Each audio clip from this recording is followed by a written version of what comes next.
بالخصوص وہ محبان علی رسول جو دنیا سے چلے گئے اور بعد میں ان کا کوئی فاتح پڑھنے والا نہیں رہا، انہیں یاد کرتے ہوئے اپنے اپنے مرحومین کو یاد کرتے ہوئے بالاخص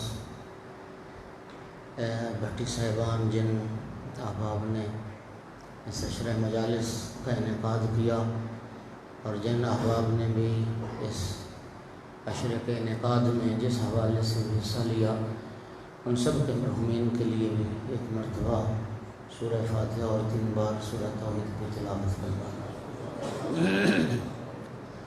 اعوذ باللہ من الشیطان الرجیم، بسم اللہ الرحمن الرحیم، الحمد للہ رب العالمین، الرحمن الرحیم، مالک یوم الدین، ایاک نعبد و ایاک نستعین، اہدنا الصراط المستقیم، صراط الذین انعمت علیہم غیر المغضوب علیہم ولا الضالین۔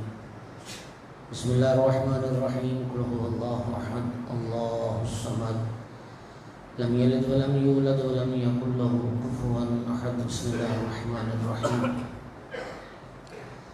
قل هو اللہ احد اللہ الصمد لم یلد ولم یولد ولم یکن له کفوا احد۔ بسم اللہ الرحمن الرحیم، قل هو اللہ احد اللہ الصمد لم یلد ولم یولد ولم یکن له کفوا احد۔ اللهم اغفر للمؤمنین والمؤمنات والمسلمین والمسلمات الاحیاء منهم والاموات، تابع بیننا وبینهم بالخیرات انک مجیب الدعوات انک علی کل شیء قدیر۔ اللهم صل علی محمد و آل محمد۔ یہاں جگہ اندر ہے، تھوڑی 2-4 دوست یہاں آرام سے آ سکتے ہیں، اگر آپ تھوڑے قریب آ جائیں تو پھر جواب بن جائے۔ صلوات سارے حضرات پڑھ دیں۔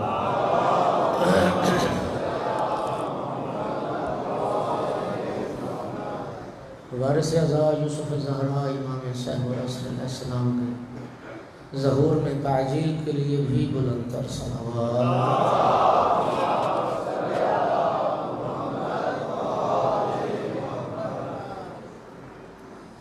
اعوذ باللہ من الشیطان اللعین الرجیم، بسم اللہ الرحمن الرحیم،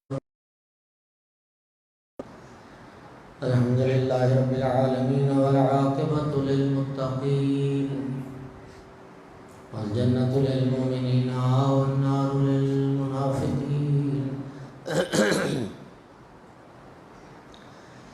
الحمد للہ الذی جعلنا من المتمسکین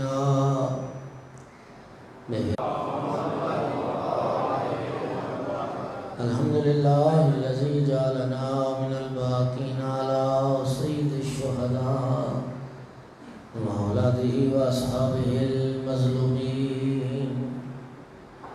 الصلاۃ والسلام والتحیۃ والاکرام علی رسولہ الکریم شفیع المذنبین انیس الغریبین رحمۃ للعالمین۔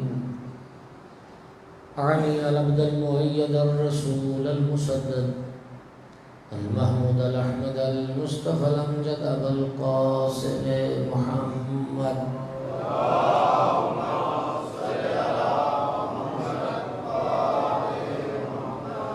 ثم الصلاة والسلام والتحیۃ والاکرام علی آلہ الطیبین الطاہرین المعصومین المنتجبین المنتخبین المظلومین، واللعنۃ الدائمۃ علی اعدائہم ملعونین من یوم عداوتہم الی قیام یوم الدین وبعد یوم الدین، اما بعد،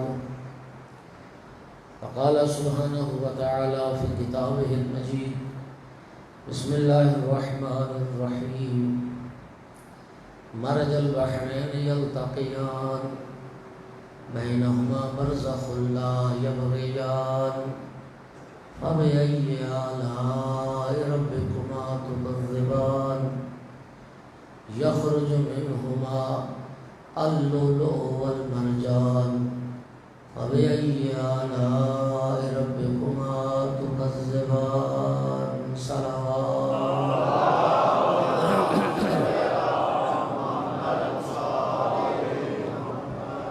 سامعین گرامی قدر، حاضرین مجلس، والیان کرار عزاداران شہیدان کربلا، سورہ مبارکہ رحمان کی چند آیات پڑھی۔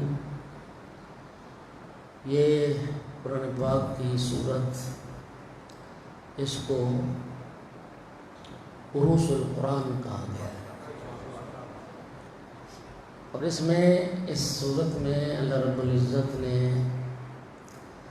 اپنی بہت ساری عظیم نعمتوں کا تذکرہ فرمایا، اور ہر دو چار نعمتوں کے بعد پھر اس آیت کا بار بار تکرار ہوتا ہے، فَبِأَيِّ آلَاءِ رَبِّكُمَا تُكَذِّبَانِ۔ امام صادق علیہ السلام نے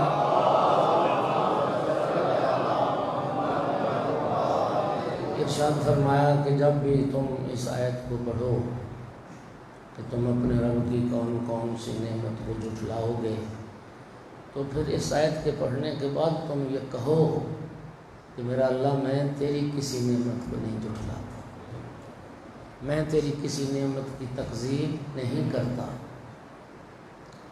تو اللہ کی ان بے پایان نعمتوں میں سے دو تین نعمتیں ان آیات میں ذکر ہوا ہے۔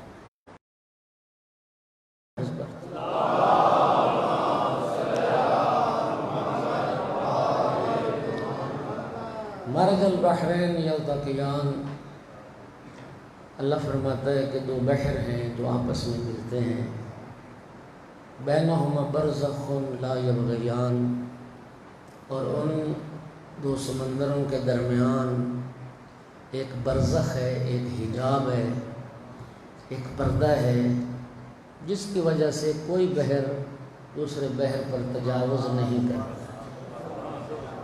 پھر فرماتا ہے تم اپنے رب کی کون کون سی نعمت کو جھٹلاؤ۔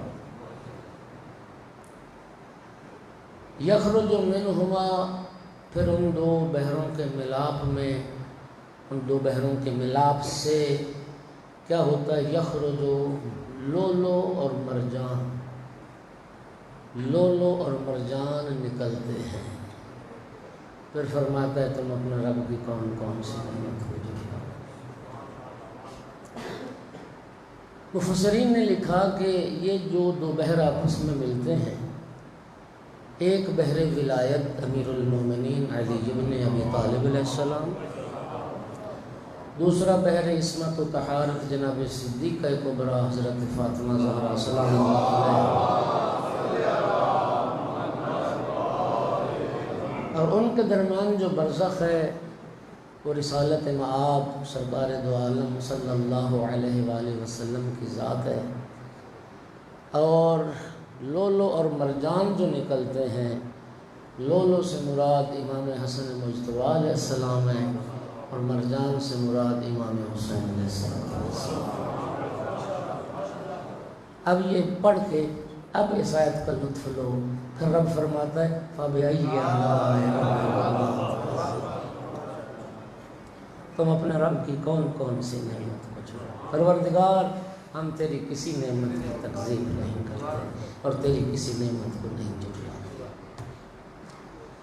اللہ آپ جزائے خیر عطا فرمائے، صلاح سلامت رہے۔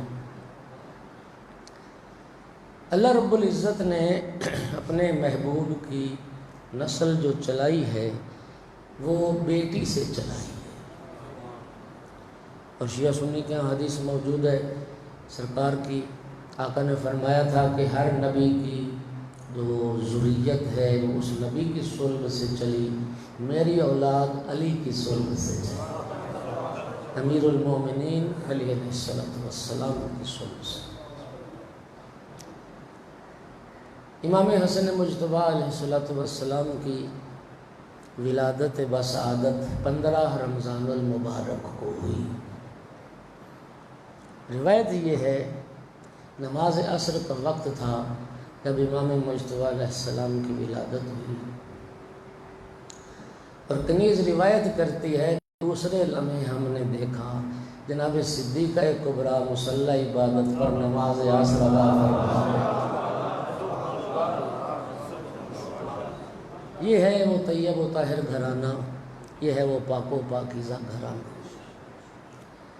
سرکار دو عالم نے اپنی زبان مبارک، اپنا لعاب مبارک امام حسن مجتبیٰ علیہ السلام کو چسایا۔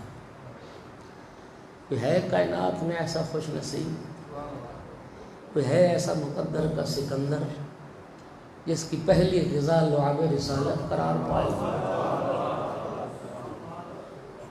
صرف یہ 4 ہستیاں ہیں آل محمد کے گھرانے میں، اہل بیت رسول۔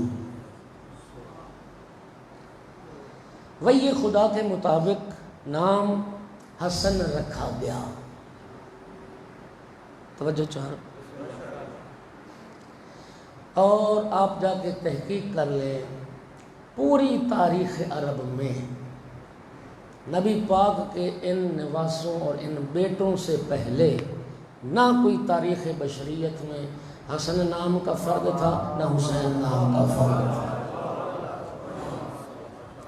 یہ 2 نام وہ تھے جو اللہ رب العزت نے اپنے خزانے میں محفوظ کر رکھے تھے۔ جبرائیل حاضر خدمت ہوئے، ہدیہ تبری کو تہنیت پیش کیا اور عرض کی، یا رسول اللہ یہ فرما رہا ہے کہ حضرت ہارون جو وصی تھے کس کے؟ حضرت موسیٰ علیہ السلام۔ سرکار کی حدیث ہے، یا علی انت منی بمنزلت ہارون من موسیٰ الا انہ لا نبی بعدی۔ یہ حدیث متفق ہے، اہل سنت منابع میں یہ حدیث موجود ہے اور متواتر روایت۔ یا علی آپ کی میرے ساتھ وہی نسبت ہے جو ہارون کو موسیٰ کے ساتھ تھی،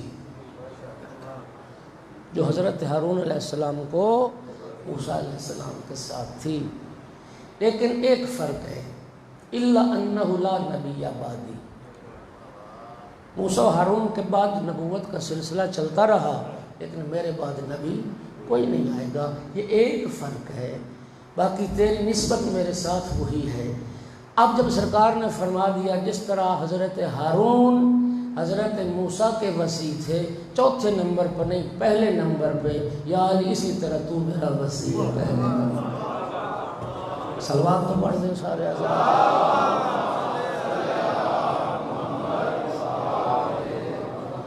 حضرت ہارون وصی موسیٰ کے جو بیٹے تھے شبر اور شبیر، وہ عبرانی زبان میں تھے۔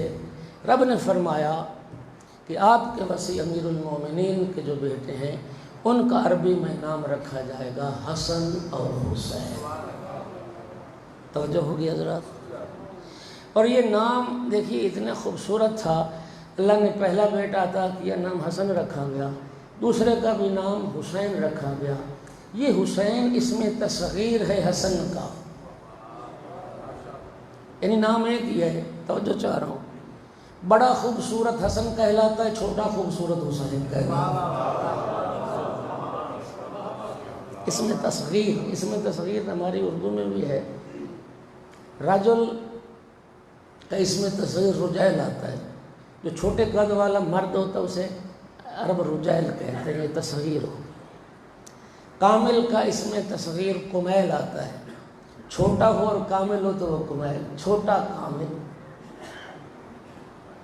بکر کا اس میں تصغیر بقیر آتا ہے، عمر کا اس میں تصغیر عمیر آتا ہے۔ ایک شاعر نے بڑا خوبصورت امیر المومنین علیہ السلام کی شان میں چند اشعار کہے تھے، وہ اشعار مجھے یاد نہیں، ان کا مفہوم یاد ہے۔ اس نے کہا تھا، یہ تصغیر اگر یاد رہے تو، جو نبی خدا گزرے، ہمارے ممبروں سے بھی کیا کریں، بار پھر آپ کہہ گے کہ پتہ نہیں شاعر صاحب وہ کیا ہوگا، تکلیف ہوتی ہے۔ یہ ممبر علم کا ممبر تھا، یہ ممبر ہے، یہ جو تھا نا تشیع کا ممبر، یہ علم کا ممبر تھا، ناراض نہ ہوئیے گا۔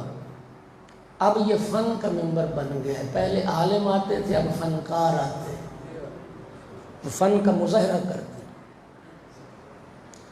سرکار دو عالم کے جو صحابی تھے نا، اکثر آج نوٹ کر لیں، میری زبان سے لفظ لے کے لکھ لیں کہ بھول نہ جائے، اکثر ممبروں سے وہ نام غلط لیا جاتا ہے۔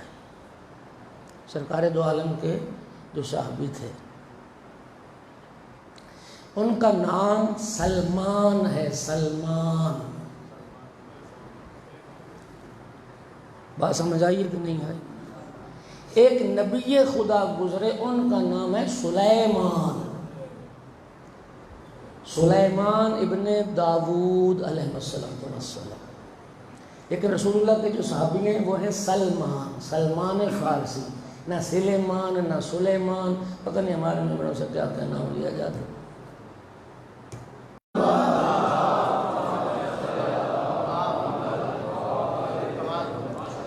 تو حسین علیہ السلام یہ اس میں تصغیر حسن کا، یعنی حسین یعنی چھوٹا حسن، چھوٹا حسن، اور عظمت ہے امام مجتبیٰ کی علیہ السلام۔ سامعین گرامی، بچے کی زندگی میں اللہ ان سب کو جنہیں پاس اولاد نہیں، ریاست بھائی کو بھی رسول اللہ کے بیٹوں کے صدقے میں اولاد نرینہ عطا فرمائے، نیک صالح بیٹے عطا فرمائے، ہاں جی، اور جن کے پاس بھی اولاد نہیں ہے، کیونکہ اللہ پاک نے خود فرمایا ہے کہ المال والبنون زینت الحیات الدنیا، یہ مال اور بیٹے یہ زندگانی دنیا کی زینت ہے۔ اللہ سب مومنین کو مال بھی وسیع اور حلال نصیب کرے، اور جن کے پاس بیٹے نہیں اللہ ان کو نیک بیٹے بھی عطا فرمائے۔ وہ زندگی کا حصہ بچے کا بہت یادگار اور خوشگوار اور خوبصورت ہوتا ہے جب بچہ بولی بولنے پہ آتا ہے، ایسا ہے یا نہیں؟ اور خدا جانتا ہے یہ صرف شیعہ گھرانوں کی تہذیب ہے۔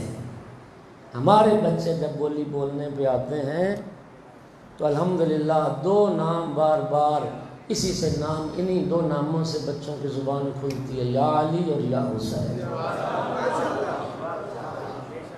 تصدیق کرتے ہیں نا میری بات؟ ہاں، یا علی، اور پھر بچہ جب یقین کریں اس پہ آتا ہے نا تو ماں باپ بہن بھائی رشتہ دار دوست احباب جس نے بھی اٹھایا، کہو بیٹا یاد، کہو بیٹا یاد، کہو بیٹا یاد،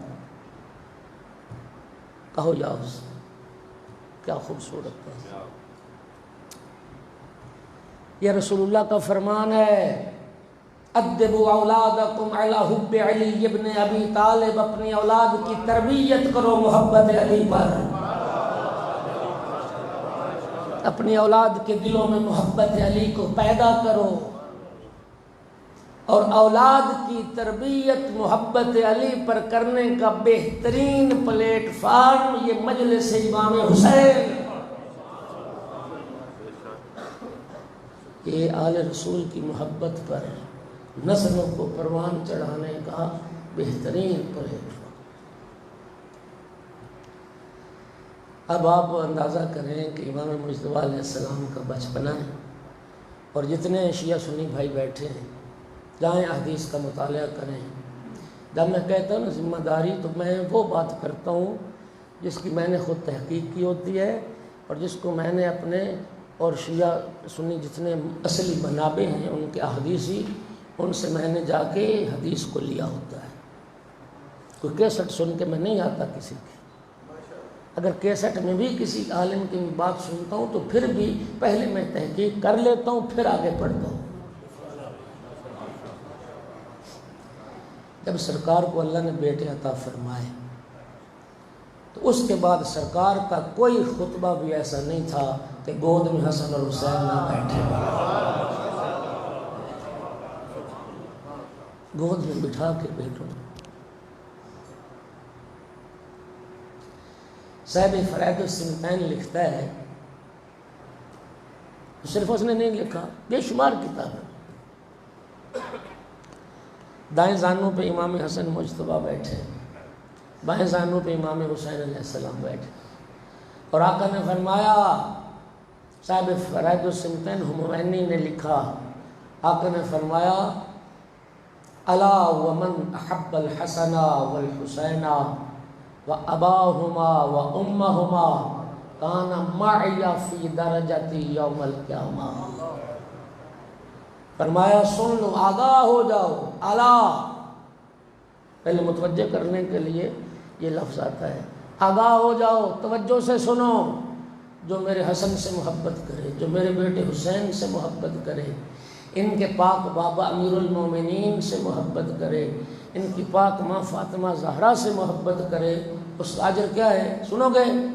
معی فی درجت یوم القیامہ، قیامت کے دن جنت میں جو مقام میرا ہوگا، ان سے محبت کرنے والا بھی میرے ساتھ.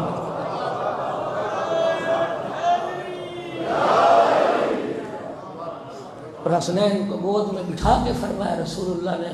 اور اہل سنت کے مناقب کی جو کتابیں چھلک رہی ہیں اس حدیث سے، اللہم انی احب الحسن والحسین واحب من یحبہما. میرا اللہ تو جانتا ہے میں حسن اور حسین سے محبت کرتا ہوں، میرا اللہ تو بھی ان سے محبت کر جو حسن اور حسین سے محبت کر.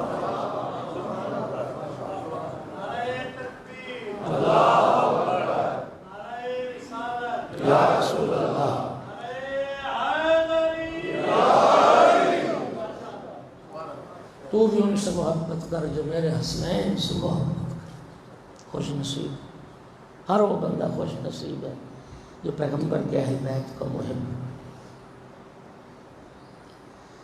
کیا فرمایا؟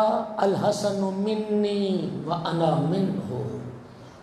سرکار کی حدیث ہے، سب نے لکھی. اصل میں پاکستان میں ظلم یہ ہوا، انقلاب ایران کی کامیابی کے بعد جو جب اثرات اس کے پھیلے، اس کے اثرات کو روکنے کے لیے پھر عالمی طاقتوں نے بڑا سرمایہ لگایا. اس میں سب سے نمایاں کردار سعودیہ کے ریالوں نے دکھایا، اور یہاں پہ دہشت گرد گروپ تیار کیے گئے، شیعہ کافر کے نعرے لگائے گئے، اور پھر پاکستان کی فضا اتنی مسموم ہو گئی، اتنی زہریلی ہو گئی. الحمدللہ آج وہ فضا نہیں ہے. آج تو الحمدللہ اہل سنت کے علماء جرأت سے باتیں کر رہے ہیں، لیکن آج بھی فضا یہ بن گئی کہ کوئی اگر اہل سنت اگر اہل بیت کا ذکر کرتا، اس پہ رافضیت کا فتویٰ لگ جاتا. میں نے کتنے پروگرام اہل سنت علماء کے دیکھے جن میں وہ علماء چیخ رہے تھے کہ اتنی گھٹن، اتنی تنگ نظری کہ جس کسی نے اہل بیت رسول کے فضائل بیان کیے، کسی نے مولا علی کی فضیلت بیان کر دی، کسی نے جناب حسنین کریمین کی فضیلت بیان کر دی، یہ شیعہ ہو. ایسا ہوا یا نہیں؟ طارق جمیل کے ساتھ کیا ہو رہا ہے؟ انجینئر محمد علی مرزا کے ساتھ کیا ہو رہا ہے؟ مفتی صاحب کے ساتھ کیا ہوا؟ جی وہ ثاقب مصطفی اور سارے یہ اہل سنت کے جید علماء، اللہ انہیں سلامتی دے، اللہ انہیں لمبی زندگی دے، حق کہنے والوں کو خدا ہمیشہ سلامت رکھے. لیکن ان کے طبقے سے برداشت نہیں ہوا، انہوں نے بائیکاٹ کر دیا. ہاں اب رافضی ہو گئے. خدا کی قسم کروڑوں سلام ہمارے امام شافعی کو، جو اس نے کہا تھا انکان رفض الحب آل محمد فلیشہد ثقلان انی رافض. آل محمد کی محبت کا نام اگر رفض ہے، جن میں ان سے گواہی دینا میں رافضی ہوں. بات سمجھ آ رہی؟ بھائی یہ گھٹن بڑی پرانی ہے. امام نسائی جو اہل سنت بھائی میرے بیٹھے ہیں، وہ ذرا میری اس بات کی تحقیق کریں. سیاستہ میں جو 6 حدیث کی کتابیں ہیں، ان میں ایک حدیث کی کتاب سنن وہ امام نسائی کی، وہ بھی سیاستہ کا حصہ ہے. اور جو برادران کی حدیث کی کتابیں ہیں، ان کی جو درجہ بندی وہ اس طرح ہے. پہلے مرحلے پر، پہلے نمبر پر بخاری شریف ہے، دوسرے نمبر پر صحیح مسلم کو رکھتے ہیں، تیسرے نمبر پر سنن نسائی کو رکھتے ہیں. آپ امام نسائی کی تاریخ جانتے ہیں؟ شام گئے، دمشق، ایک لمبا عرصہ اقتدار رہا ہے بنو امیہ کا شام. اور حالت یہ تھی، امام نسائی کہتے ہیں میں جب شام گیا تو میں نے وہاں شام کے لوگوں میں جا کے محسوس کیا کہ شام کے لوگ امیر المومنین علی ابن ابی طالب علیہ السلام کی ایک فضیلت سے بھی واقف نہیں۔ وہاں فضائل میں آپ جانتے ہیں، تاریخ پڑھنے میں موضوع سے ہٹ جاؤں گا، مولا علی کے فضائل بیان کرنا جرم تھا۔ مولا علی علیہ السلام کی فضیلت میں حدیث نقل کرنا جرم تھا، قتل اس کی سزا تھی، مار دو اس کو جو علی کے فضائل بیان کر۔ انہوں نے تو ایک لمبا عرصہ فضائل ہی نہیں سنے۔ حضرت ابو بکر کے زمانے سے لے کر پہلا گورنر یزید بن ابو سفیان تھا۔ یہ ابو سفیان کا ایک پوتا یزید، معاویہ کا بیٹا، ایک معاویہ کا بھائی یزید تھا۔ حضرت ابو بکر کے زمانے میں پہلا گورنر شام پر اس کو بنایا گیا، کچھ سال وہ گورنر رہا، پھر اس کے بعد معاویہ گورنر بنا، پھر 20 سال گورنر کے طور پہ، پھر 20 سال وہ حاکم بن بیٹھا، پھر یزید کا دور آ گیا۔ ایک لمبا عرصہ بنو امیہ کی حکمرانی رہی۔ مولا امیر المومنین کی کوئی حدیث فضیلت کی بیان کرنا جرم تھا، نہیں سنی انہوں نے کوئی حدیث۔ اور خدا کی قسم یہ قوم شیعہ سے نہیں روتی۔ رسول اللہ کا بھائی، رسول اللہ کا وصی، کچھ نہ مانو، چوتھا خلیفہ تو مانتے ہو، خدا کے لیے جاؤ تحقیق کر لو میری بات کی۔ امیر المومنین کی مسجد کوفہ میں شہادت ہوئی، خبر شہادت پہنچی شام کہ علی مسجد میں شہید ہو گئے۔ کوفے شام کے لوگ کہتے تھے علی کا مسجد سے کیا تعلق تھا؟ یہ ہے ظلم علی رسول اللہ کہ علی نماز پڑھتے تھے، مسجد میں تو وہ جاتا ہے جس نے نماز پڑھنی ہو، علی کیسے مسجد میں شہید ہو؟ آپ اندازہ کریں کہ کتنا تاریکی میں رکھا گیا، کتنا لوگوں کو اندھیرے میں رکھا گیا، کتنے چھپایا گیا فضائل امیر المومنین کو۔ اور شیعان امیر المومنین کی قربانیاں ہیں، لوگوں نے جانیں قربان کی ہیں اس راہ ولایت میں۔ امام نسائی نے جب یہ حالات دیکھے کہ یہاں کے لوگ بالکل فضائل امیر المومنین سے جاہل ہیں، انہوں نے پھر شام میں بیٹھ کے، دمشق میں بیٹھ کے مولا امیر المومنین علیہ السلام کے وہ فضائل اور مناقب جو رسول اللہ نے اپنی زبان مبارک سے بیان فرمائے، انہوں نے پھر ان احادیث کو لکھا۔ امام نسائی کی کتاب موجود ہے، جوان انٹرنیٹ یوز کرتے ہیں، انٹرنیٹ پہ بھی PDF کی صورت میں موجود ہے، اردو ترجمے کے ساتھ موجود ہے، اٹھائیے گا دیکھیے گا۔ انہوں نے پھر ایک کتاب لکھی، خصائص امیر المومنین للنسائی کتاب کا نام ہے۔ مولا علی علیہ السلام کی خصوصیات اور فضائل کو لکھا، اور ساری وہ احادیث ہے جو رسول اللہ کی زبان مبارک سے صادر ہوئی۔ بات سمجھ آ رہی ہے؟ اور پھر جب لکھا تو انہوں نے سمجھا کہ اب لکھنا تو کافی نہیں ہے، اب منبر شام سے مولا علی علیہ السلام کی یہ حدیث بیان بھی کی جائیں۔ اب جب بیان کرنا شروع کیا تو شامیوں سے برداشت نہ ہوا، کہا اب معاویہ کے بھی فضائل پڑھو۔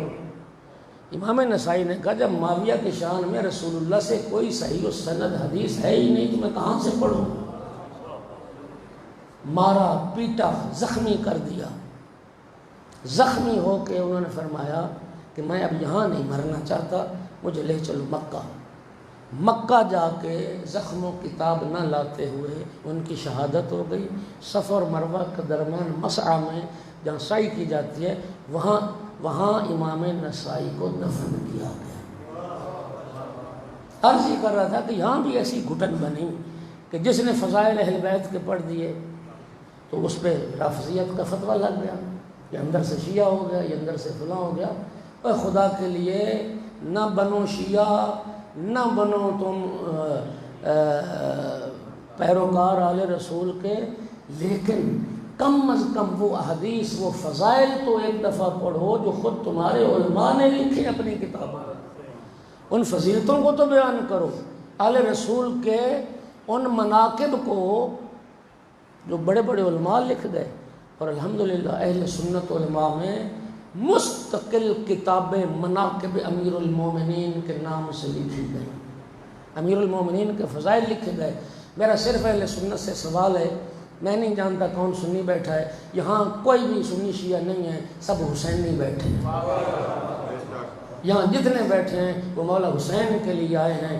اور عاشورہ وہ یوم الفصل ہے، عاشور وہ یوم الفصل ہے جس نے ساری کائنات کے دیکھیے ویسے تو انسانوں کی بڑی تقسیمات ہیں، انسانوں کی بڑی قسمیں ہیں، جغرافیائی تقسیمیں ہیں، لسانی تقسیمیں ہیں، رنگ و نسل کی بنیاد پر تقسیمیں ہیں، علم و ہنر اور پیشے کے اعتبار سے تقسیمات ہیں، عقیدے اور نظریے کے اعتبار سے تقسیمات ہیں، لیکن عاشورہ وہ یوم الفصل ہے۔ پوری انسانیت کو دو حصوں میں تقسیم کر کے رکھ دیا عاشورہ نے، یا حسین کے چاہنے والے یا یزید کے چاہنے والے۔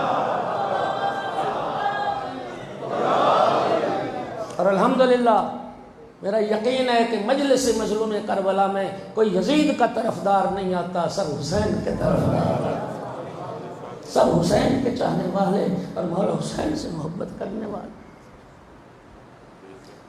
الحسن منی وانا منہ، سب کتابوں میں لکھا۔ کیا فرمایا؟ حسن مجھ سے ہے، رسول اللہ فرما حسن مجھ سے ہے اور میں حسن سے۔ اور اگلی بات بھی سن لو، صرف کائنات میں 4 ہستیاں ہیں جن کے لیے رسول نے فرمایا یہ مجھ سے ہے۔ ساتھ دینا میرا تھوڑا سا۔ مولا علی علیہ السلام سرکار کی حدیث اور منابع اہل سنت میں چیلنج کے ساتھ، علی منی وانا منہ، علی مجھ سے ہے میں علی سے۔ الحسن منی وانا منہ، حسن مجھ سے ہے میں اس سے۔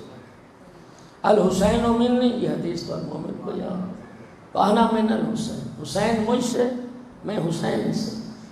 فاطمہ تو بذرۃ منی، فاطمہ مجھ سے ہے، فاطمہ میرا ٹکڑا ہے۔ اور جب زیر کسا لیا، جو حدیث کسا موجود ہے، وہاں کیا فرمایا؟ اللہم ان ہؤلاء اہل بیتی فانہم منی وانا منہم، میرا اللہ یہ ہے میرے اہل بیت اور یہ سارے مجھ سے ہیں اور میں ان سے ہوں۔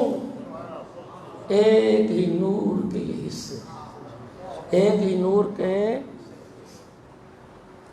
اگلا جملہ بھی سنو، 4 طبقات ہیں کائنات میں جن کا رسول اللہ سے تعلق بنتا ہے۔ ایک آل رسول ہے، ایک ازواج رسول ہے، ایک اصحاب رسول ہیں، ایک امت رسول ہے۔ ہم جتنے بیٹھے ہیں سب رسول کی امت ہیں۔ ہمارا تعلق رسول سے نسبت قائم ہوگی جب ہم نے پڑھ لیا لا الہ الا اللہ محمد رسول اللہ، ایسے ہی ہے، سرکار کی امت میں داخل ہو گئے، ہم امتی ہو گئے۔ پیغمبر کی آل کے سوا یہ 4 ہستیاں ایسی ہیں جن کا رسول اللہ سے جو رشتہ ہے وہ سے والا ہے، مجھ سے، علی مجھ سے، حسن مجھ سے، حسین مجھ سے، زہرا مجھ سے۔ باقی تینوں طبقات کا سے والا رشتہ نہیں، کے والا رشتہ ہے۔ رسول کی ازواج، رسول کے اصحاب، رسول کی امت، اور یہ جو کے اور کی والا رشتہ یہ ٹوٹ سکتا ہے، اور جو سے والا رشتہ ہے وہ ٹوٹ نہیں سکتا۔ رسول بیوی کو طلاق دے دیں، رشتہ ٹوٹ گیا۔ پیغمبر کسی کو محفل سے نکال دے، قوموا عنی، وہ رشتہ ٹوٹ گیا۔ پیغمبر کا کوئی امتی کلمہ پڑھ کے مرتد ہو جائے، امت سے خارج ہو گیا۔ کے والے رشتے ٹوٹ سکتے ہیں، سے والا رشتہ ٹوٹ نہیں سکتا۔ اور سے والوں سے پیار کر، صلوات پڑھو محمد و آل محمد کے ساتھ۔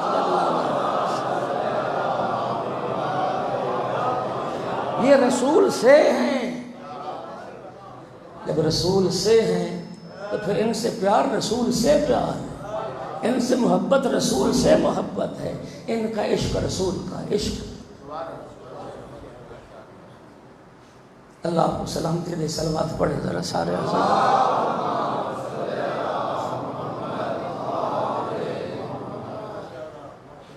بات کہاں سے شروع ہوئی تھی کہ بچے کی زندگی میں وہ مرحلہ ہوتا ہے نا زندگی کا، بہت خوبصورت ہوتا ہے۔ امام حسن مجتبیٰ کو گود میں بٹھا کے سرکار خطبہ پڑھتے تھے، اور پھر جب امام مجتبیٰ علیہ السلام گھر آتے تھے تو پھر ماں پوچھتی تھی کہ بیٹا آج کیا سن کے آئے، تمہارے نانا نے آج کیا خطبہ پڑھا، آج کن آیات کی تلاوت ہوئی۔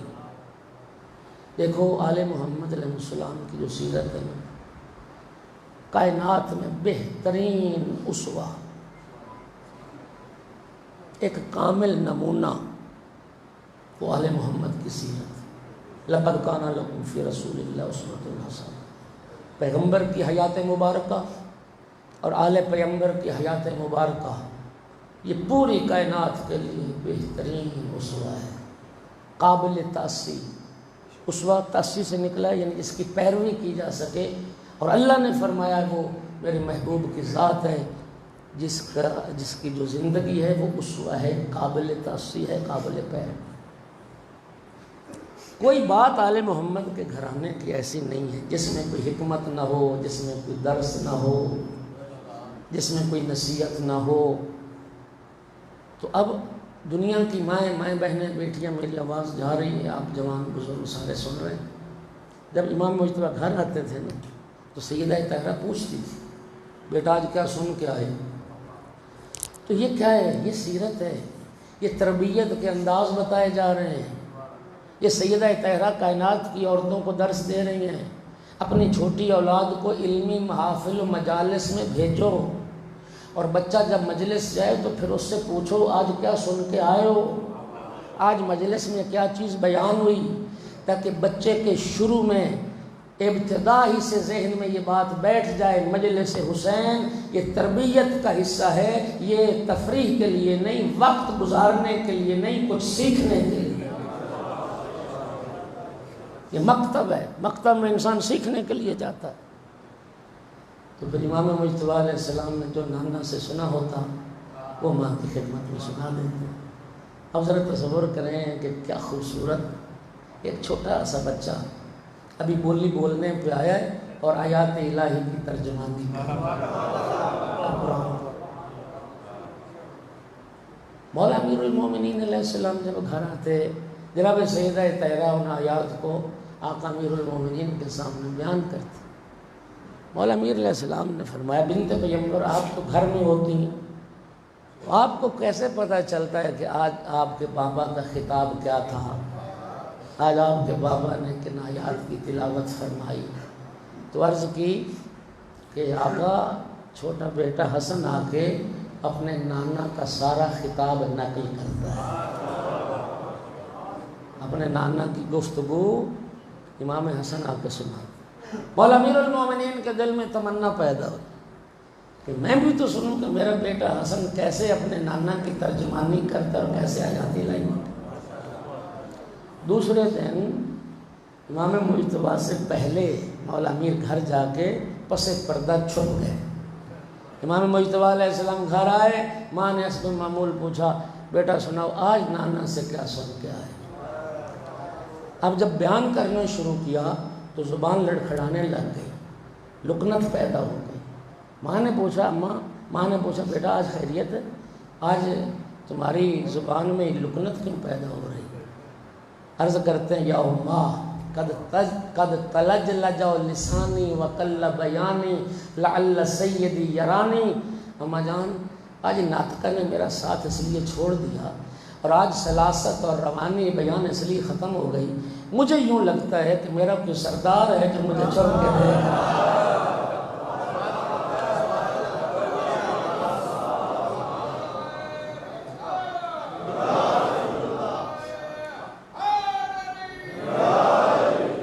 اور یہ آل محمد کے گھرانے کا ادب تھا۔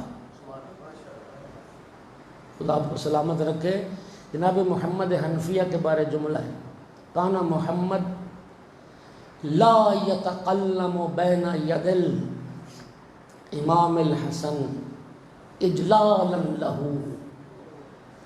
توجہ چاہ رہا ہوں، جناب محمد حنفیہ امام حسین کے بارے میں یہ جملہ یا لا یتقلم بین ید الحسین اجلالا لہو۔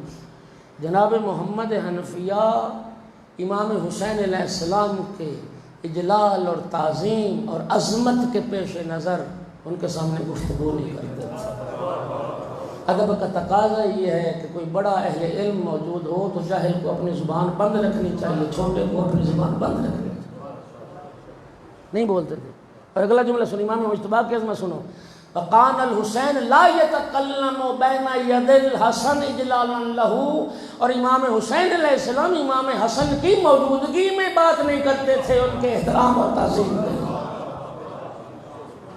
اور یہی وجہ ہے یہ نہج البلاغہ امیر المومنین کے خطبات کا مجموعہ، اس نہج البلاغہ میں ایک خطبہ بھی مولا علی کا ایسا نہیں ہے جو رسول کی زندگی میں علی نے دیا ہو۔ پتہ نہیں میں بات پہنچا سکا یا نہیں۔ اللہ آپ کو جزائے خیر عطا فرمائے۔ سامعین گرامی،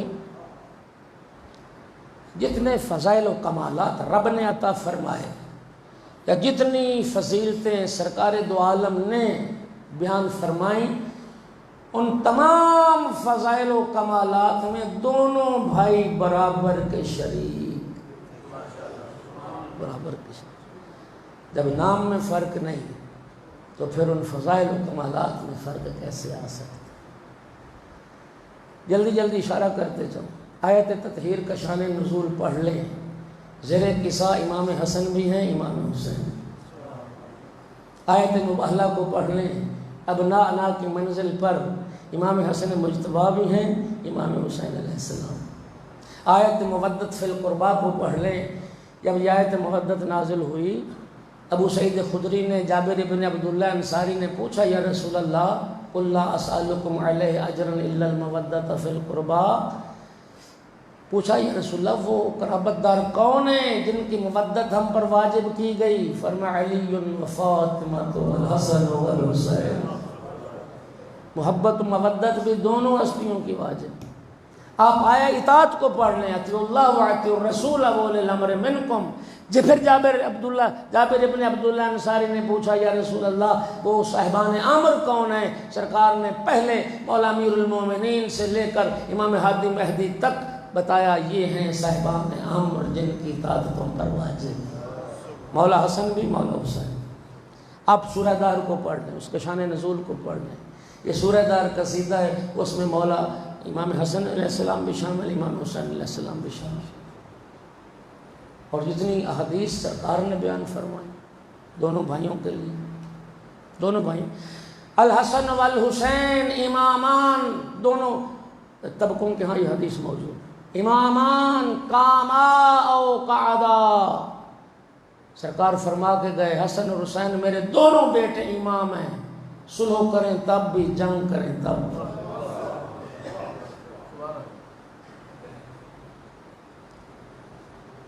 جنت سے لباس آئے دونوں کے لیے، رسول اللہ سواری بنے تو دونوں کے لیے۔ اہل سنت کو علماء نے لکھا، حضرت عمر نے کہا تھا جب شہزادے نانا کی گوشت پہ سوار تھے تو حضرت عمر نے دیکھ کے کہا تھا نعم المرکب لکما، بیٹو تمہیں مبارک ہو، تمہاری سواری کتنی اچھی ہے۔ سرکار نے پلٹ کے فرمایا یہ نہیں دیکھتے سوار کتنی اچھی، یہ نہیں دیکھتے سوار کتنے اچھے۔ اللہ آپ کی جزائے خیر دے۔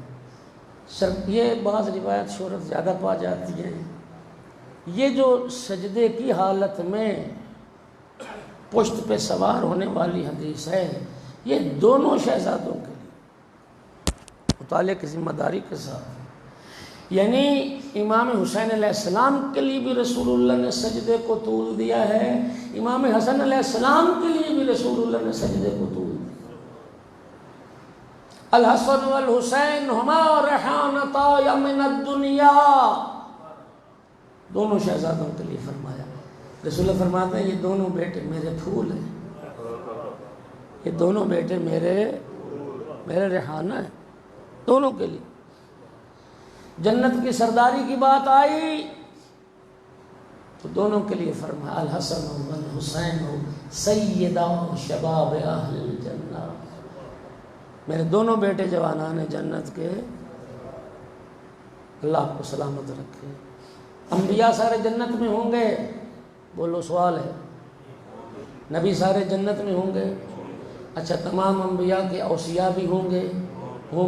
اولیاء ہوں گے، صحابہ کرام ہوں گے، ساری کائنات سے صلحاء مومنین جو جنت کی شرائط رکھتے ہوں گے سارے جنت میں ہوں گے۔ اس میں ایمان سے بتاؤ کوئی نبی ہوگا جسے جنت کا جوانوں کا سردار کہا گیا؟ کسی مسیح نبی کو سردار کہا گیا؟ کیا فرمایا رسول اللہ نے؟ الحسن والحسین سیدہ شباب اہل جنہ۔ اس دنیا کی ایسی ہزاروں دنیا ہوں، جنت کے مقابلے میں زیرو، جنت کے مقابلے اس دنیا کی کوئی حیثیت نہیں۔ او میرا بھائی، جو جنت میں سردار ہیں بطریق اولا دنیا میں سردار ہیں۔ پتہ نہیں میری بات پہنچی یا نہیں پہنچی؟ جو جنت میں انبیاء کے بھی سردار ہوں، دنیا میں تو بطریق اولا سردار ہے۔ امامان، دونوں بیٹے امام۔ کتنی عجیب بات ہے، وہاں انبیاء ریت ہوں، جنت میں انبیاء ریت ہوں حسنین کریمین کی، اور دنیا میں انہی شہزادوں کو ریت بنا کے رکھا جائے۔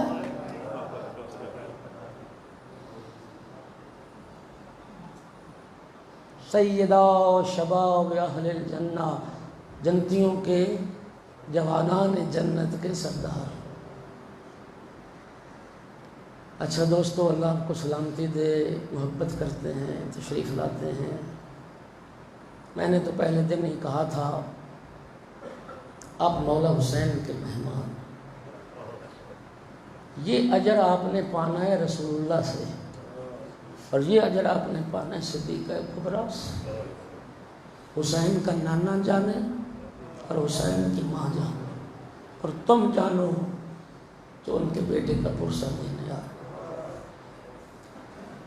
میرا اللہ گواہ ہے، خانہ خدا میں مسجد میں بیٹھ کے بات کر رہے ہیں، میں اگر کوئی بھی ایسی بات کرتا ہوں تو صرف اس لیے کرتا ہوں کہ آپ لوگ غور و فکر کریں، آپ لوگ سوچیں، تعصبات کی دنیا سے باہر آئیں، اپنی عقلوں کو تالے نہ لگائیں۔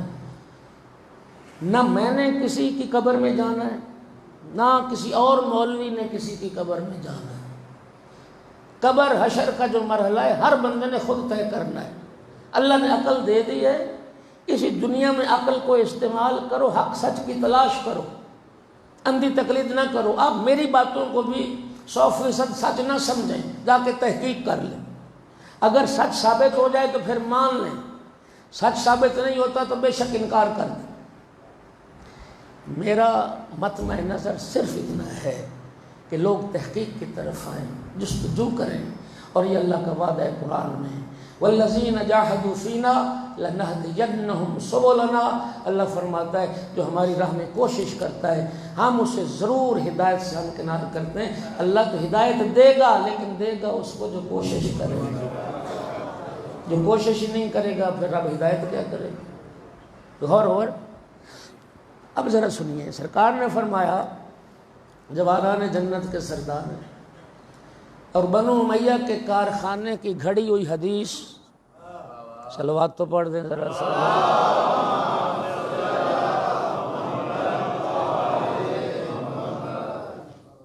پھر بھی بلند آواز سے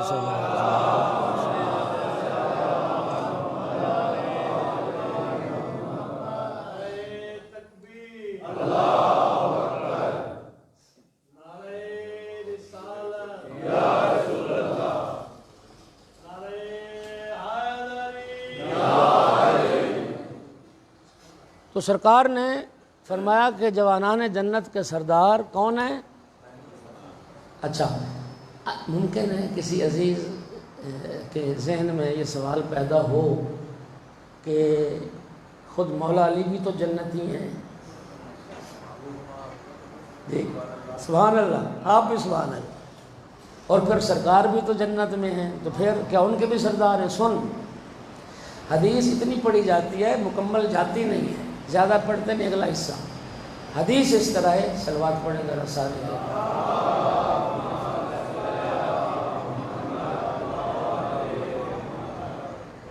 اب ٹھیک ہو گیا میرا خیال جی، اب تو نہیں ہو گیا نا، ٹھیک ہو گیا۔ حدیث مبارک اس طرح ہے: الحسن والحسین سیدا شباب اہل الجنہ و ابوہما خیر منہما. حدیث یہاں ہے، حسن اور حسین جوانان جنت کے سردار ہیں، ان کے بابا ان سے بھی افضل ہیں،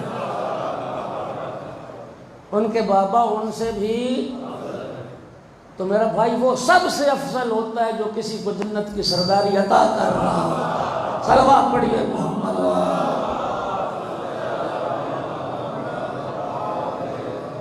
اچھا، اب بنو امیہ کے کارخانے کی حدیث آ گئی سامنے. ہاں جی، اور وہ کیا ہے؟ لا تسبوا فلاں و فلاں ان فلاں و فلاں سیدا کہول اہل الجنہ. فلاں اور فلاں جو ہیں وہ جنتی بوڑھوں کے سردار ہیں. بڑے دانا لوگ بیٹھے ہو، وکلا بیٹھے ہیں کافی سارے، ارباب دانش سارے الحمدللہ بڑے زیرک لوگ ہیں. اب آپ نے جھوٹ پکڑنا ہے. میرے بھائی وہ کہتے ہیں نا کہ دروغ گور حافظہ نہ باشن. جھوٹے کا حافظہ نہیں ہوتا، پہلے جھوٹ بولنا ہوتا ہے، پھر کہیں نہ کہیں پکڑا جاتا ہے. بات سمجھ آ رہی ہے؟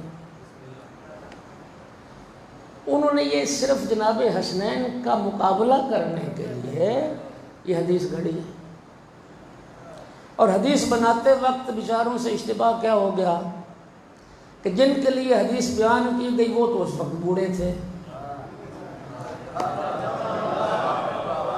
وہ اس وقت تھے بوڑھے، اس لیے پھر حدیث میں کہہ دیا سیدہ کہول اہل الجنہ، جنتی بوڑھوں کے سردار ہوں گے. میرے دوستو، سرکار دو عالم نے جو جناب حسنین کی سرداری کا اعلان کیا وہ دنیا کی ظاہری زندگی کو سامنے رکھا یا جنت کی زندگی کو سامنے رکھا؟ پہنچ گئی بات آپ کا؟ میرا بھائی اگر سرکار جناب حسنین کی ظاہری زندگی کو سامنے رکھ کے حدیث بیان فرماتے تو پھر تو آقا کو فرمانا چاہیے تھا حسنین جنتی بچوں کے سردار ہو گئے. توجہ چاہ رہا ہوں، کیونکہ جب آقا فرما رہے تھے تو اس وقت تو جناب حسنین کا بچپنا تھا. پھر رسول کو فرمانا چاہیے تھا کہ یہ جنتی بچوں کے سردار ہوں گے. تو بچوں کا ذکر نہیں، جوانان جنت کی بات ہے. جنت میں جو اہل جنت کا سنو سال ہوگا وہ سارے جوان ہوں گے. اور دوسرے مقام پہ سرکار کی حدیث موجود ہے کوئی بوڑھا جنت نہیں جائے گا. اچھا پھر ایمان سے بتائیے یہ اس کریم کا انصاف ہے؟ مولانا مختار صاحب بیچارے بوڑھے 70-80 سال کے ہو گئے، انہوں نے کوئی قصور کیا ہے کہ اسی حالت میں جنت میں رہیں؟ ہاں جی، پھر تو یہ بات ہے بوڑھے تو مر گئے بیچارے. او میرا بھائی اللہ آپ کو سلامتی دے، جنت میں کوئی بوڑھا نہیں ہوگا. جو بوڑھے بھی جنت میں جائیں گے تو جوان ہو کے جائیں گے. تو جب بوڑھا ہے کوئی نہیں جنت میں تو پھر سرداری کا کیا مطلب؟ صلوات پڑھو محمد و آل محمد.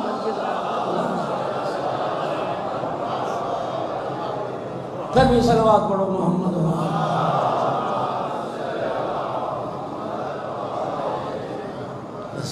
وقت میں گنجائش نہیں ہے.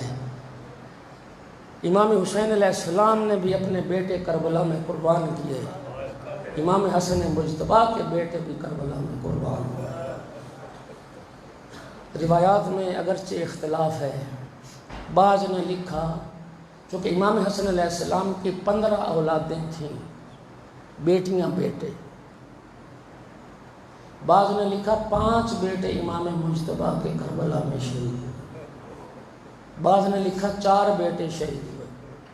لیکن 3 بیٹوں کی شہادت قدر متیقن ہے جس پہ تمام کا اتفاق ہے.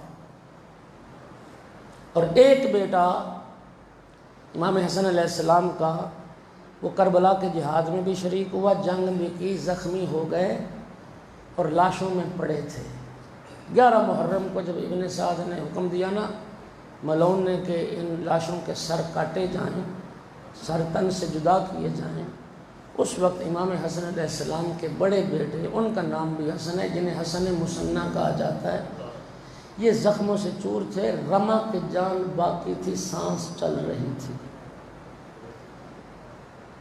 جناب حسن مصنع ان کے ننہالی رشتہ داروں میں سے کچھ لوگ ابن زیاد کی سپاہ میں اور ابن سعد کے لشکر میں تھے، وہ مانے ہو گئے کہ خبردار ہم حسن مصنع کا سر نہیں کاٹنے دیں گے، اور وہ جنگ کے لیے آمادہ ہو گئے، اور ابن سعد کو پھر حکم واپس لینا پڑا، اور زخمی حالت میں جناب حسن مصنع کو پھر کوفہ لے کے گئے، اور وہاں پھر ان کا علاج معالجہ ہوا، اور پھر ان کی جان بچ گئی، اور انہوں نے پھر اس کے واقعہ کربلا کے بعد زندگی گزاری، اور ذاکر حسین بن کے زندگی گزاری،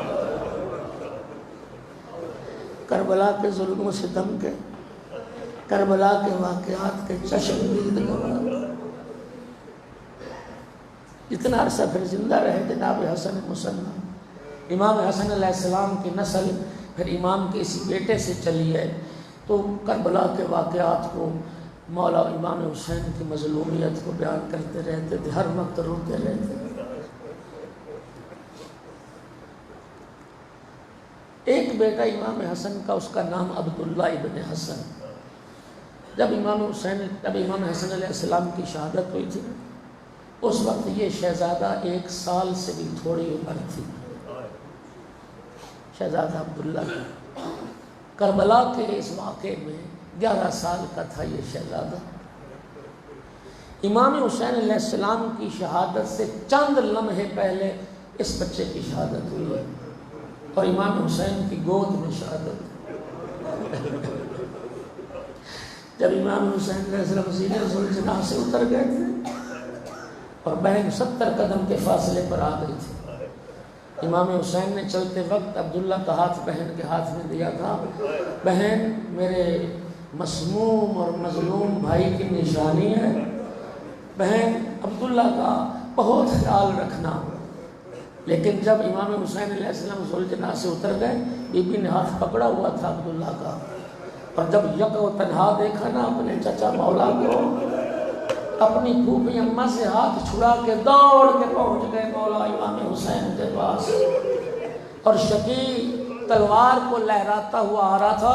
یہ شہزادہ آگے بڑھ کے یوں آقا پہ دونوں ہاتھ پھیلا دیے آقا کی حفاظت کے لیے، اور ایسا وہ بدبخت شقی تھا جس نے تلوار چلا دی، بازو کٹ کے مولا حسین کی گود میں عبداللہ ابن حسن مظلوم نے گود میں بٹھایا، سینے سے لگایا، بیٹا صبر کرو، تمہارے چچا پہ یہ بہت دشوار اور شاک ہے، میں تجھے سعادت میں دیکھوں۔ ازادر حرملہ ابن قاہل جو تھا ملعون، یہ وہ شخص تھا مولا حسین کی گود میں تھا شہزادہ عبداللہ، اس حرملہ نے تیر مارا تھا، اور شہزادہ عبداللہ کی شہادت مولا حسین کی گود میں۔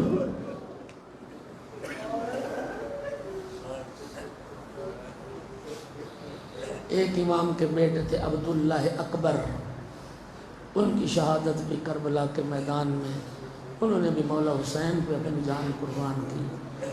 چونکہ امام حسن علیہ السلام کی شہادت کے بعد امام حسین نے امام حسن کی اولاد کو اپنی اولاد سے بھی زیادہ محبت و پیار سے پالا، حسن بھائی کی نشانی۔ آؤ آج امام حسن کے اس بیٹے کو رو لیں اور کوشش کیا کرو، روایات میرے پیش نظر ہیں، عزاداری کی ہر شکل و صورت وہ بہت ثواب رکھتی ہے، لیکن سب سے زیادہ اجر اور ثواب وہ شہیدوں کو رونے کا ہے۔ کوشش کرو، رو زیادہ سے زیادہ۔ آؤ آج اس یتیم کو رو لیں، زندہ تھا لاش پہ گھوڑے دوڑ رہے، آج قاسم ابن حسن کو رو لیں۔ عاشور کی شب تھی، کربلا کے شہیدوں کی فہرست پڑھی جا رہی تھی، شہزادے نے عرض کی چچا جان، شہزادہ قاسم نے، چچا جان کیا کل کے شہیدوں میں میرا نام بھی ہے؟ امام نے جواب سے پہلے سوال کر دیا، قاسم بیٹا یہ بتاؤ کہ موت تمہارے نزدیک کیا ہے، تم موت کو کیسا سمجھتے ہو؟ کیا خوبصورت جواب دیا، بڑے سے بڑا عالم اور بڑے سے بڑا فلسفی، موت کے بعد موت کے حوالے سے بڑی تعبیریں ہیں، میں پڑھنے لگ جاؤں گا آدھا گھنٹہ لگ جائے گا، لیکن خدا کی قسم بڑے سے بڑے عالم نے اور بڑے سے بڑے فلسفی نے مختلف تعبیریں کی ہیں، لیکن کوئی موت کا ذائقہ نہیں بتا سکا۔ شہزادہ قاسم نے عرض کی تھی یا عمّا الموت عندی احلی من العسل، چاچا جان موت شہد سے بھی زیادہ میٹھی ہے، آپ پہ جان قربان کرنا میرے نزدیک شہد سے بھی زیادہ میٹھی۔ جب یہ جواب سن لیا نا، اب مظلوم نے شہزادہ قاسم کے سوال کا جواب دیا، فرمایا بیٹا کل کے شہیدوں میں تیرا نام بھی ہے، تیرے چھوٹے بھائی علی اصغر کا نام بھی ہے۔ اپنا نام سنا تو خوش ہو گئے، اور جب بھائی علی اصغر کا نام سنا تو تڑپ کے پوچھ لیا هل یصلون الی الخیام، چچا جان علی اصغر تو ماں کی گود میں ہوتے ہیں، کیا یزیدی خیموں میں آ جائیں گے؟ علی اصغر تو ماں کی گود میں ہوتے، کیا یزیدی خیموں میں داخل ہو جائیں گے؟ شہزادہ قاسم کے لیے یہ تصور بھی تڑپا دینے والا تھا کہ کسی یزیدی کی اتنی جرت بھی ہوگی کہ نبی زادیوں کے خیمے میں آ جائے۔ میرے آقا نے فرمایا نہیں بیٹا، میں علی اصغر کو ہاتھوں پہ اٹھا کے لے جاؤں، اجرکم علی اللہ۔ بس شہزادہ ارواح شعور کا دن آ گیا، آل رسول کے گھرانے کی قربانیاں شروع ہوئی۔ شہزادہ قاسم آقا کے پاس، میں ذمہ داری سے عرض کر رہا ہوں کوئی بھی مقتل کی کتاب اٹھا لیں، یہ روایت سب نے لکھی کہ شہزادہ جب اجازت مانگنے آئے نا کہ آقا مجھے بھی اجازت دیجئے میدان جانے کی، امام نے اپنے بھتیجے کے گلے میں باہیں ڈال دی، اور روایت ہے کہ چچا بھتیجا دونوں روئے، کتنا روئے ہم کیا روئیں گے، حتی غشی علیہما، یہ روایت کا لفظ ہے، روتے روتے امام حسین بھی ہوش ہو گئے، شہزادہ قاسم بے ہوش ہو گئے روتے روتے۔ ہوش آیا، فرماتے تھے تو میرے مظلوم بھائی کی نشانی، تو میرے حسن ویر کی یادگار ہے، کیسے موت کے حوالے کروں۔ شہزادہ قاسم نے کیا کیا، یقبلو علی یدیہ ورجلیہ، یہ متن کا لفظ پڑھا میں نے، آقا کے ہاتھوں پہ بوسے دینے شروع کیے، پھر پاؤں کو چومنے لگ گئے، بار بار ہاتھ پاؤں چوم کے یہ کہتے تھے آقا مجھے اجازت دی، میں اپنی جان فدا کروں آپ کو۔ اجازت نہیں مل رہی، ایک مرتبہ خیال آیا کہ میرے بابا نے اپنے آخری وقت میں میرے بازو پہ ایک تعویذ باندھا تھا، اور بابا نے فرمایا تھا قاسم بیٹا زندگی میں کوئی مشکل مرحلہ آ جائے اس تعویذ کو کھول کے پڑھ لینا، تیری مشکل آسان ہو جائے گی۔ وہ تعویذ کیا تھا، امام حسین علیہ السلام کا ایک خط تھا، امام حسن علیہ السلام کا ایک خط تھا امام حسین کے نام، اس میں یہی لکھا تھا حسین بھائی میں کربلا میں موجود ہوں، میرے بیٹے قاسم کی قربانی کو قبول کرنے، میرے قاسم کو میدان جانے کی اجازت دے۔ بس بھائی کا خط پڑھا، بھائی کی تحریر کو بوسے دیے، آنکھوں سے لگایا، شہزادے کو پھر اجازت دینے کے لیے تیار ہو گئے، اور اس شہزادے کو امام حسین علیہ السلام نے خود تیار کیا، لیکن تیاری کا انداز عجیب تھا۔ وہ جو امام نے پیراہن پہنایا اس کے گریبان کو چاک کیا، چاک کر دیا، اور سر پہ جو امامہ باندھا 2 تحت الحنک بنائے اس کے۔ عزادارو یہ حلیہ اس زمانے میں یتیموں کی نشانی ہوتا تھا، یتیموں والا حلیہ بنا کے بیٹا شاید کوئی یتیم سمجھ کر، اتنے چھوٹے تھے، بدن پہ کوئی زرہ پوری نہیں آتی، سر پہ کوئی خود پورا نہیں آتا، رقابوں تک پاؤں نہیں پہنچتے، رقابیں کاٹ کے چھوٹی کی گئی ہیں۔ اور امام حسین علیہ السلام نے شہزادے کو خود اپنے ہاتھوں سے اٹھا کر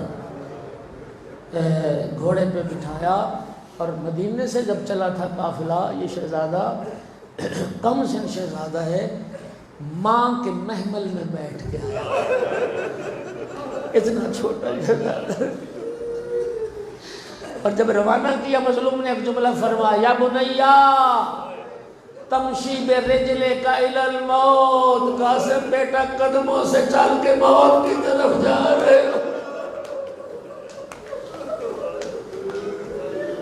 آخر حیدر قرار کا پوتا تھا، شہزادے نے جنگ کی، لیکن ایک جملہ سن پاؤ گے حمید ابن مسلم، وہ کہتا ہے کہ میں نہیں بھول سکتا کہ امام حسین علیہ السلام کے خیموں کی طرف سے ایک اتنا خوبصورت بچہ ایسا نکلا، یوں لگتا تھا، یہ مقتل کا لفظ ہے، یوں لگتا تھا جیسے بدلیوں کی اوٹ سے چاند نکلا، اتنا خوبصورت، اتنا نورانی۔ عزادارو میرا سوال ہے، جو شہزادہ دشمن کی نگاہ میں چاند ہے وہ ماں کی نگاہ میں کیا ہے؟ تو مولا حسین کی نگاہ میں کیا ہوگا؟ اجر و کمال اللہ۔ شہزادے نے جنگ شروع کی۔ حمید ابن مسلم کہتا ہے میں وہ وقت بھی نہیں بھولتا، کیا اطمینان تھا حیدر قرار کے پوتے کا۔ کہتا ہے مجھے یاد ہے بایاں جوتا جو تھا نا اس کا تسمہ ٹوٹ گیا، اور یہ شہزادے کا اطمینان قلب تھا کہ دشمن کی صفوں میں کھڑے ہو کر گھوڑے پر جھک کے اس تسمے کو باندھ رہے تھے، بس گھوڑے کے اس بیٹھ کے جھک کے تسمے کو باندھ رہے تھے۔ عمر بن سعد ازدی نے ایک تلوار کا وار کیا سر میں، عزادر یہ سر میں تلوار کا لگنا تھا، بس شہزادہ پھر سنبھل نہیں سکا، گھوڑے سے گرے اور ایک مرتبہ آواز دی یا عمّا ہوا ادرکنی، چچا میری خبر لیجئے۔ عزادر روایت کہتی ہے ایک شکاری شیر کی طرح مظلوم کربلا دوڑے، لیکن عزادارو مظلوم کربلا کے پہنچنے سے پہلے زندہ قاسم کے گھوڑے دوڑ چکے تھے۔ عزادارو مظلوم کربلا نے بھتیجے کے سر کو اٹھا کے زانوں پہ رکھا اور رو کے فرمایا قاسم بیٹا تیرے چچا کے لیے بڑا دشوار ہے، تو مدد کے لیے بلائے، تیرا چچا تیری مدد نہ کر سکا۔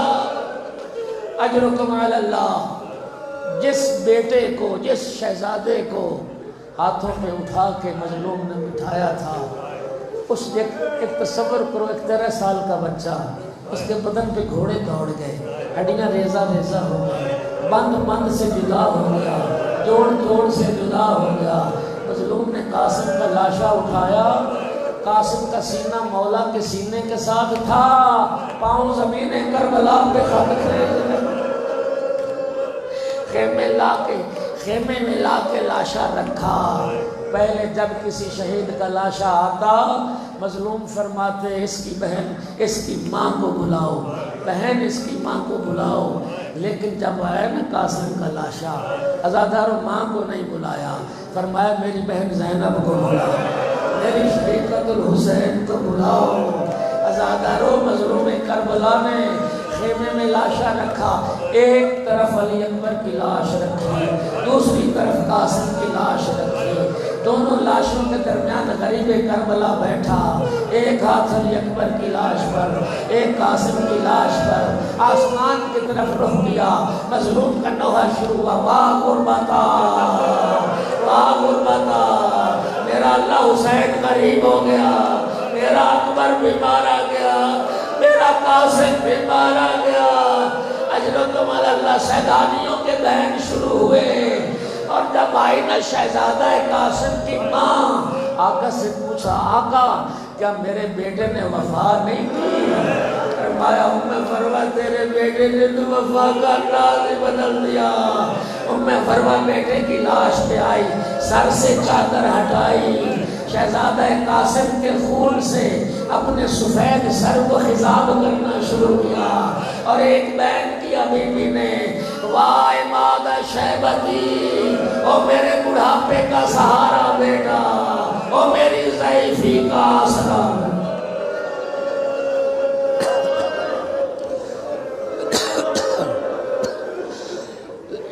اللہ لعنت اللہ علیکم۔